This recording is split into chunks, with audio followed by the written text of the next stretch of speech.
మెదక్ జిల్లా చేగుంట పట్టణ కేంద్రంలో మకరాజుపేట రోడ్లో గల ప్యానెల్ ఇరువైపులా కొత్తగా ఇంటి నిర్మాణం చేస్తున్నారు.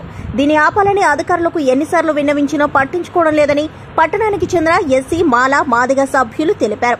ఇప్పటికైనా కల్వర్టుకు అడ్డంగా కడుతున్న ఇంటి నిర్మాణాలను ఆపాలని వారి అధికారులను కోరారు. ఈ కార్యక్రమంలో స్టాలిన్, నరసింహులు, ఎర్ర నరసింహులు, కర్ణ రాములు, కర్ణ నరసింహులు, లక్ష్మి, కల్పన, సుమిత్ర, బాబు, వెంకట తదితరులు పాల్గొన్నారు.